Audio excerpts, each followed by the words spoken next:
Buenas noches. El día de hoy vamos a hablar sobre el tema de ruptura prematura de membranas y lo que es la conducta obstétrica. Mi nombre es Fiorella Pardo, soy médico residente del segundo año de ginecología obstetricia del Instituto Nacional Materno Perinatal. Para tener en cuenta que durante lo que es la maternidad, hasta el año 2016, fueron un total de partos de 21.000. De este caso de 21.000 partos, ocurrieron un total de 2.717 de casos de ruptura prematura de membranas, que es un promedio del 12.5 del total de partos. Y de este total de partos, que fue más o menos el 19% de un promedio de 518 partos, fueron partos prematuros, o sea, un gran porcentaje de partos prematuros. Para el año 2017, un promedio de 19.288 partos. Y de estos partos, 2.697, que fueron el 13.9, también fueron con rotura prematura de membranas, y de estos 481 partos en partos pretérminos, un 17%.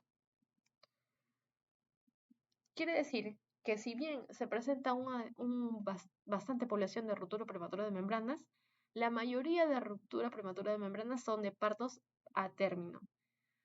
Y el parto, se va a desencadenar básicamente en las siguientes 24 horas en un 72 a 95%.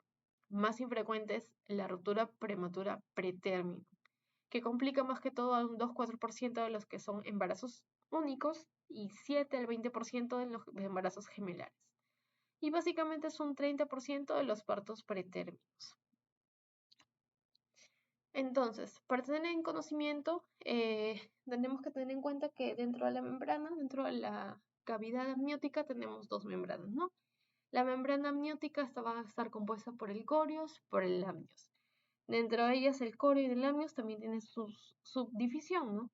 Tenemos que el amnios está compuesto de origen fetal, va a estar compuesto de epitelio, de membrana basal y de estroma. De este estroma van a salir tres capas, ¿no? La lámina compacta, la lámina fibroblástica y la lámina esponjosa.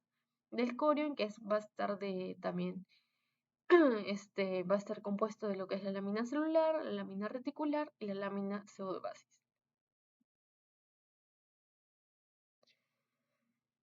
Y bueno, tener en cuenta, ¿no? Que básicamente también esta composición de la matriz va a estar compuesta básicamente del colágeno, ¿no? ¿Qué tipo de colágeno? Colágeno tipo 1, tipo 3, tipo 5, tipo 6.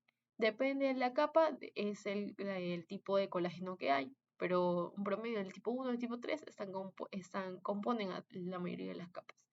Luego tenemos al corion, en las cuales también está compuesto por colágeno, en este caso colágeno tipo 1, 3, 4, 5 y 6.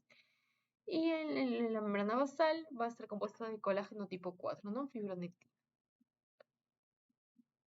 Este básicamente no va a contener vasos sanguíneos ni terminaciones nerviosas. Y los nutrientes van a estar suplidos por lo que es el líquido amniótico. Y también tener en cuenta que van a estar algunos de estos epitelios, van a contener dentro de ellas las metaloproteasas. Las metaloproteasas, ya voy a explicar más adelante, pero en este caso, básicamente la tipo 1 y la tipo 9, ¿no? Y luego, ¿qué se va a presentar luego la ruptura prematura de membranas? En los casos del embarazo a término, un embarazo más de 37 semanas, se va a iniciar la labor de parto en un 70%, en menos de las 24 horas, y en un 95% dentro de las 62 horas luego de la ruptura prematura de membranas. Y dentro de los embarazos pretérmino, o sea, embarazos menos de 37 semanas, el periodo de latencia, que es el periodo dentro de que se presenta la ruptura de membranas hasta que se inicia el trabajo de parto, va a ser inversamente proporcional a la edad gestacional. Por ejemplo, tenemos un embarazo de 20 a 26 semanas, el periodo de latencia es un promedio de 12 días. O sea, quiere decir que en un embarazo de menor edad gestacional, el tiempo de latencia es mayor. En un embarazo de 32-34 semanas, el periodo de latencia puede ser de 4 días. O sea, a menor edad gestacional, mayor periodo de latencia. A mayor edad gestacional, menor periodo de latencia. Estos son los embarazos pretérminos. Entonces, para el tema de clasificación tenemos que vamos a tener diferentes esquemas, ¿no? Diferentes casos. Por ejemplo, sean embarazos a términos, por ejemplo, 37 semanas o más, Los pretérminos, en los cuales se dividen en pretérminos tardíos, en los pretérminos tempranos, pretérminos tardíos en 34 a 36 semanas, 6 días, tempranos 24 a 33 semanas, 6 días, o antes de las 24 semanas, que bueno, van a ser los casi que se encuentran en el límite de la viabilidad, ¿no? Y bueno, ¿cuáles son las causas en las cuales se puede presentar ruptura prematura de membranas, no? Esto puede ocasionarse por diversas razones. Por ejemplo, pueden haber pequeñas infecciones intramnióticas, y por ejemplo, infecciones de tracto urinario, infecciones de vía vaginal. Estas infecciones condicionan al cual pueda presentarse una ruptura de membranas. Luego puede haber daño del DNA, esto por mecanismos de estrés oxidativo, y esto está bastante ligado a la función de las metaloproteasas. Y bueno, luego puede ser también que se presente la senectud celular prematura, ¿no? Entonces, tenemos también algunos factores de riesgo en los cuales se pueden presentar, en este caso de pacientes de ruptura prematura de membranas. Por ejemplo, un factor de riesgo bastante relacionado es el antecedente previo. Paciente gestante que presenta un antecedente de ruptura de membranas y parto pretérmino es una candidata a presentar en el embarazo actual ruptura de membranas y o parto pretérmino. Por eso hay que tener bastante cuidado con este tipo de pacientes. Pacientes que presentan polidramnios, unila 27, unila en 30, embarazos múltiples, embarazos de gemelos, embarazos de trillizos, pacientes candidatas a presentar amenazas de parto pretérmino, ruptura prematura de membranas. Antecedentes de cirugías cervicales, por ejemplo, conizaciones, cervix corto, son pacientes candidatos a presentar ruptura prematura de membranas. Bajo estatus económico, también condiciona que la paciente no se alimente bien. Más adelante también voy a explicar esta causa. Consumo de cigarrillos, también por el contenido del cigarro, el contenido del humo del cigarro, también condiciona que haya un estrés oxidativo. Deficiencias nutricionales que está estrechamente relacionada con el bajo estatus socioeconómico, en las cuales las pacientes no pueden tener una adecuada nutrición. Por ejemplo, van a haber deficiencias nutricionales, por ejemplo, de lo que es el zinc, cobre, vitamina C, que son, sustancias que se van a necesitar para lo que es la producción de colágeno, ¿no? Y que van a mantener lo que es la membrana íntegra, ¿no? Van a evitar lo que es el estrés oxidativo. Y un IMC menor de 19 quiere decir que una paciente muy delgada, ¿no? Que también está relacionada con los factores anteriores. Entonces, ¿qué se va a producir, no? En el intraparto, básicamente, si es que una paciente está en trabajo de parto, va a ser una debilidad de las membranas amnióticas durante la contracción uterina, ya que entre contracción y contracción se va a producir una fuerza que va a hacer que las membranas se encuentren protruidas, o sea que haya una mayor cantidad, ¿no?, de fuerza en lo que es la cantidad de líquido en el fondo uterino, y que va a condicionar que poco a poco se vayan debilitando esas membranas. Y bueno, básicamente también por el estiramiento repetitivo, ¿no?, entre contracción y contracción. Y en los pretérminos, bueno, va a ser una zona restrictiva de extrema morfología alterada, o sea, una zona que va a estar sometida a un estrés oxidativo por varias causas, o van a haber microzonas de infección, ¿no? En las cuales va a haber una debilidad en lo que es la pared de la membrana, y lo que va a producir microrupturas, ¿no? Pueden haber rupturas totales, microrupturas desde el punto de inicio. Bueno, esto básicamente es la idea del PLAS, que va a explicar, ¿no?, por qué se va a presentar la ruptura de membranas, que básicamente es la tensión superficial de la presión intrauterina, ¿no? O sea, como ya se explicó, entre contracción y contracción, que la presión va haciendo que las membranas cada vez se debiliten más, ¿no? Una ley de estiramiento. ¿Y cuál es la conducta básicamente, no? En el RPM, las 37 semanas o más, tenemos que tener en cuenta que ya es un feto pulmón maduro, que quiere decir que ya depende de las condiciones maternas o fetales para ya culminar el embarazo. Si se presenta un RPM de las 32 o 34 semanas, de 32, 34, 36 semanas, tenemos que corroborar la maduración pulmonar fetal y también el peso del bebé, ¿no? Si son mayor de 34 semanas, ya se puede culminar el embarazo. Si es una RPM a las 25 hasta las 32 semanas, también tenemos que tener en cuenta que tenemos que dar maduración pulmonar antes de culminar el embarazo. ¿Cuáles son los riesgos de la ruptura pretérmino de membranas? En el caso de pretérminos, complicaciones como las propias de la prematuridad, ¿no? Luego tenemos síndrome de distrés respiratorio, sepsis neonatal, hemorragia intraventricular, enterocolitis necrotizante, daños en el neurodesarrollo. Tenemos luego infecciones, accidentes de cordón umbilical, por ejemplo, prolapsos de cordón. Se presenta una ruptura prematura de membranas en un bebé pretérmino extremo, un pretérmino, ¿no? Estamos hablando de 25, 26 semanas, se prolapsa el cordón, puede haber un riesgo, ¿no? Un accidente de cordón umbilical. Riesgo de fallecimiento fetal después de la ruptura prematura de membranas. O también, ¿no? Al momento de haber una ruptura de membranas, la fuerza con la cual sale el líquido no va a ser obviamente una fuerza, ¿no?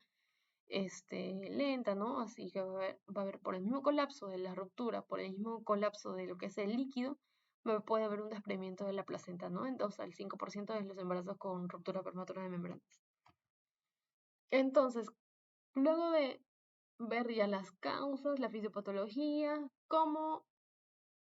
qué es lo que hacemos cuando nos llega una paciente, ¿no? Emergencia con uno de estos casos, ¿no? Lo primero que tenemos que hacer en la emergencia o donde nos encontremos, ¿no? Es elaborar una historia clínica completa de la paciente, ¿no? Determinar una correcta edad gestacional para ver lo que es ya luego el manejo, ¿no? Porque es muy diferente si es una RPM pretérmino y una término. La presentación fetal también tenemos que tener en cuenta, ¿no? Si es cefálico, podálico. Y el estado de bienestar fetal, ¿no? ¿De qué características son el líquido de ese momento del bebé, ¿no? Y los latidos cardíacos fetales. Inmediatamente después también se debe evaluar los signos de infección intrauterina. Obviamente tenemos que tener en cuenta que la ruptura de membranas es un punto de entrada para cualquier foco infeccioso. Tenemos que tener en cuenta el riesgo de desprendimiento de placenta, el compromiso fetal. También tenemos que tener en cuenta el manejo, ¿no? Si va a ser un manejo expectante o iniciar tratamiento antibiótico. Y bueno, la monitorización electrónica, ¿no? La frecuencia cardíaca fetal, de la actividad uterina también. Al examen físico tenemos que tener en cuenta que hay que diferenciar el líquido amniótico de lo que es flujo vaginal, incontinencia urinaria o eliminación del tapón mucoso. En el caso de examen físico también tenemos que tener en cuenta en el examen físico tomar funciones vitales, presión arterial, todo eso, ¿no? Para darnos cuenta que la paciente gestante se encuentra con funciones normales. El examen físico también realmente darnos cuenta que sea verdadero líquido amniótico, que sea líquido amniótico claro. También realizar algunas maniobras, ¿no? Para ver si es que no se ve a la misma especuloscopía en el líquido amniótico, podemos realizar algunas maniobras, ¿no? Signo de Bonnier, que es presión al fondo y ver la salida del líquido amniótico hacia la cavidad externa. O el signo de Tarnier, que es rechazar la cabeza, rechazar la presentación, y bueno, con este luego va a ver la salida del líquido amniótico. El diagnóstico básicamente en la ruptura prematura de membranas va a ser clínico. Se va a evidenciar lo que es la hidrorrea, o sea, la evidencia de lo que es el líquido amniótico, ¿no? En caso hay alguna duda clínica, se va a realizar algunos exámenes, ¿no? Algunos exámenes aparte, muy aparte de la exploración física. Por ejemplo, tenemos el pH vaginal con el test de nitracina, a realizar alguna ecografía fetal, que se va a ver obviamente el líquido disminuido, pruebas bioquímicas, la prueba de la amnioquía, amniosure, la amniosíntesis diagnóstica, el test de Fernet, test de lecho, colpocitograma, fibronectina. En el caso del test de hidracina, vamos a hacer un test colorimétrico en el cual se va a tomar una muestra de lo que es el líquido amniótico. Obviamente tenemos que tener en cuenta que el líquido amniótico es un líquido con un pH, ¿no? Adecuado. Y va a tener una coloración, no depende del resultado, ¿no? Que haya. Luego tenemos el test de lecho o el test de cristales de cloruro de sodio. Obviamente estos mirados al microscopio, en los cuales van a, como su mismo nombre, ¿no? Van a presentarse como cristales, ¿no? Como un helecho, como ramas. Esto nos va a dar positivo para lo que es el test de líquido amniótico. Luego tenemos algunas pruebas bioquímicas, las pruebas de insulina, el amniosure, que tiene una sensibilidad, ¿no? Que va a variar. Por ejemplo, es la insulina light growth factor, que la sensibilidad va a estar de 74 a 100%, que son también pruebas de tamizaje. La prueba de la la PAM-1, que es el AmnioSure, que también es una prueba que toma con lo que es un cepillo, el flujo o el líquido que se encuentra en la cavidad, lo lleva a un test de color, también con un test de tiras, ¿no? En las cuales nos va a dar un resultado, ¿no? Si fuera positivo o negativo. Luego tenemos lo que es la realización de ecografías, que también nos va a dar si es que el líquido del bebé se encuentra normal, se encuentra disminuido, también es una prueba. Pero esta prueba hay que tener en cuenta que es operador dependiente. Obviamente no todos los pacientes van a tener al lado, ¿no? Algún médico, algún especialista. Tener en cuenta que esta prueba se debe realizar por un especialista. Luego de ya realizar los exámenes pertinentes, tenemos que tener en cuenta de que tenemos que datar bien la gestación del paciente. Tenemos que descartar algún factor de riesgo también asociado, evitar lo que son los ductos vaginales para evitar lo que es focos de entrada. Realizar algunas pruebas complementarias, por ejemplo, pruebas de sangre, hemograma, PCR y bueno, la ecografía, ¿no? También para ver el ponderado fetal.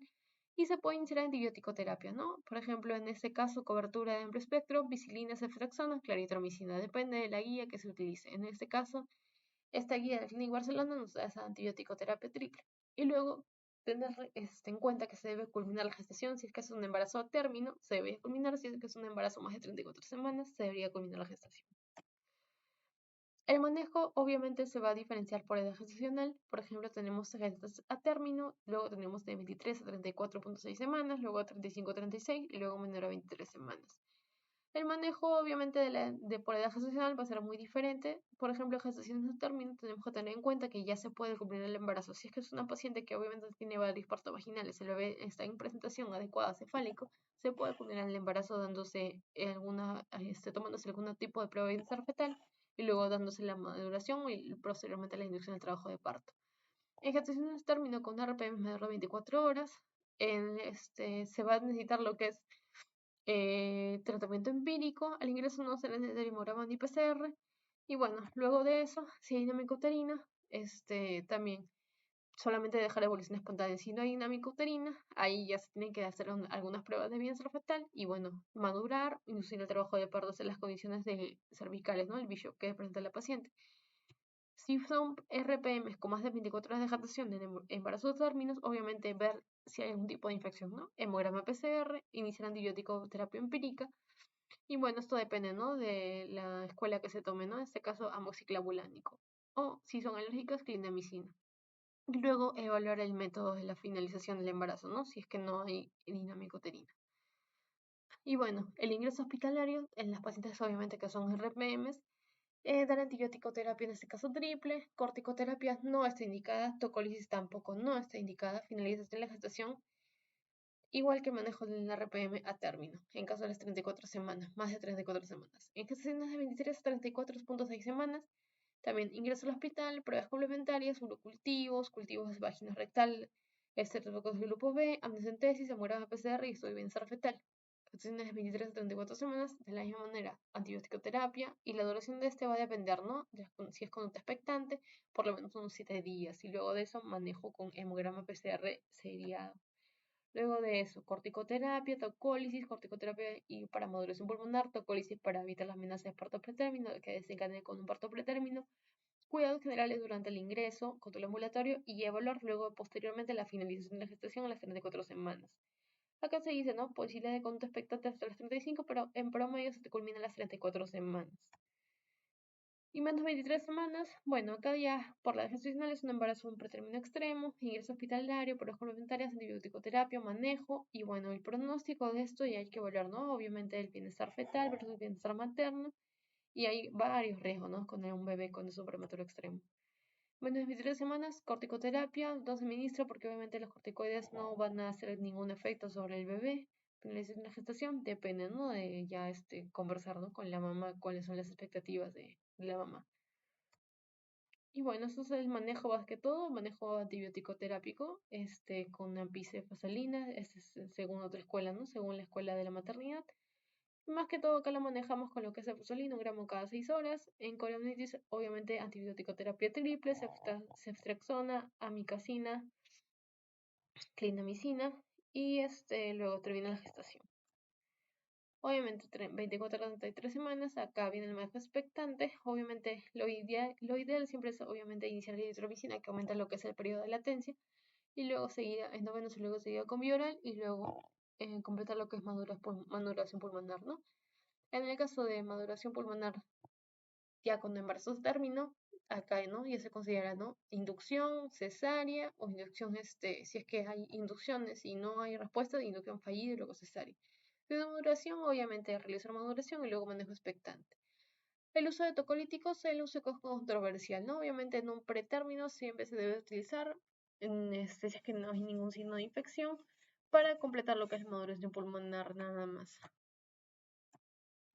Ese es un algoritmo, básicamente, de lo que es el manejo.